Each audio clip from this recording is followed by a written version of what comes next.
como Neemias reconstruiu os muros de Jerusalém em 52 dias com um time desmotivado.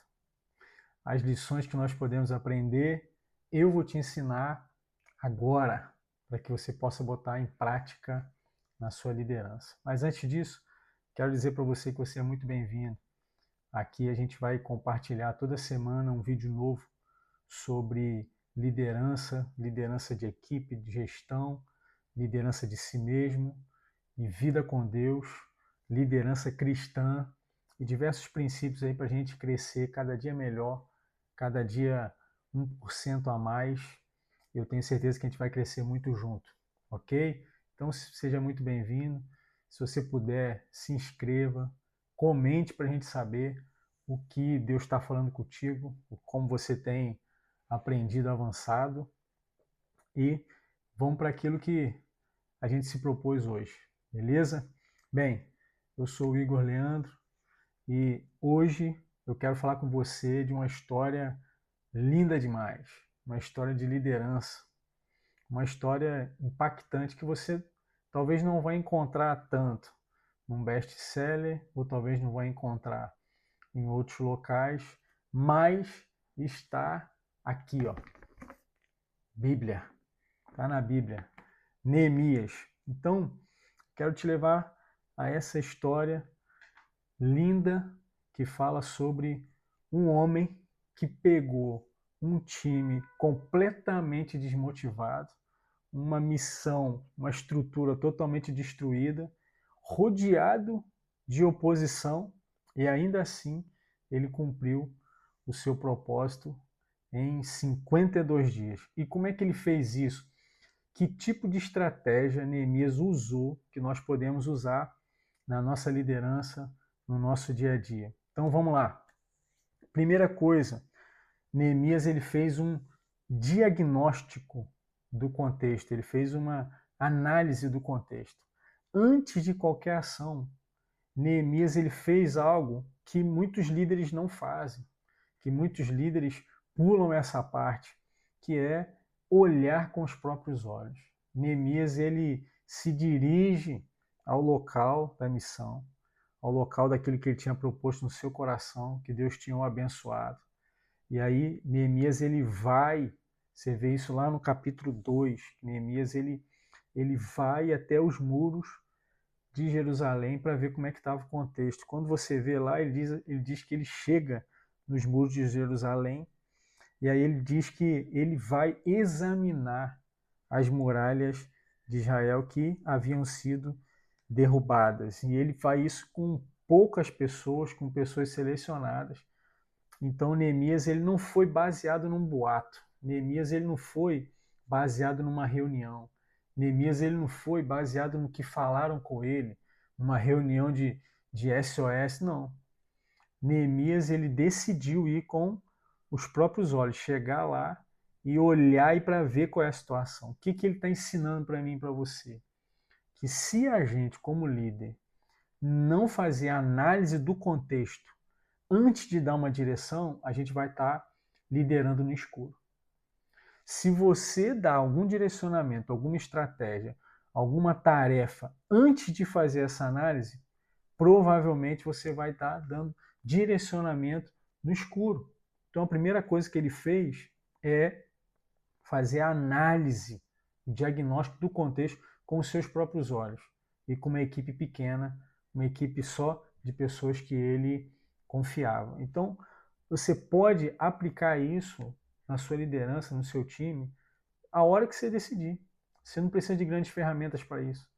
Antes de você cobrar um resultado, antes de você colocar uma meta, antes de você colocar um alvo específico, antes de você cobrar resultado do time ou de algumas pessoas do time, você precisa primeiro se fazer uma pergunta: o que está acontecendo de verdade nesse local?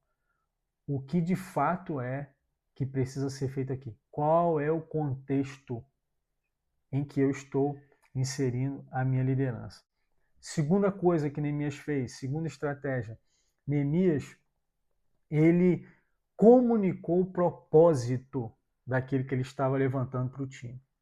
Então, depois de fazer a análise, depois de fazer o diagnóstico, você vai ver que Neemias ele reúne todo o povo e aí ele diz assim, olha, vinde, vamos reconstruir os muros de Jerusalém. Aí ele diz o porquê ele chama o povo para reconstruir. Para que a gente não passe mais vergonha. Em outras palavras, olha, nós temos tarefas a fazer, mas nós não vamos realizar simplesmente tarefas e ações. Nós temos um propósito. E é aqui que a maioria dos líderes também escorrega. Eu já escorreguei muito nisso. A gente vai dar uma tarefa, a gente vai mandar o time trabalhar, a gente vai incentivar o time a produzir, só que a gente não explica o motivo daquilo, a gente não explica o propósito daquilo. E quando as pessoas entendem o porquê, quando as pessoas entendem o propósito, o engajamento ele sobe para outro patamar. Então, explique primeiro o porquê daquilo. Explique o motivo daquilo. Depois que você fazer isso, você vai ver que o engajamento do time vai crescer. Quando o time começa a engajar, a desmotivação cai. Então, o que você vai fazer com isso? Você vai primeiro engajar o time, explicando o porquê, e depois você vai dar os direcionamentos. A pergunta que eu faço para você é: o seu time, a sua equipe, os seus liderados, eles sabem qual é o propósito do que vocês estão fazendo junto? Não é só tarefa, é propósito, é motivo. Uma outra coisa que Neemias fez, uma outra estratégia maravilhosa, foi a estratégia de distribuir responsabilidades e depois reconhecer cada um daqueles que atuaram. Quando você começa a ler a passagem, você vai ver o seguinte, que Neemias ele pega todo o muro e ele divide em seções, ele organiza isso em seções. E ele coloca cada grupo para cuidar dessas seções, dessas áreas. Agora, o interessante está aqui. Essas áreas que cada grupo cuidou foram áreas que estavam perto da sua própria casa.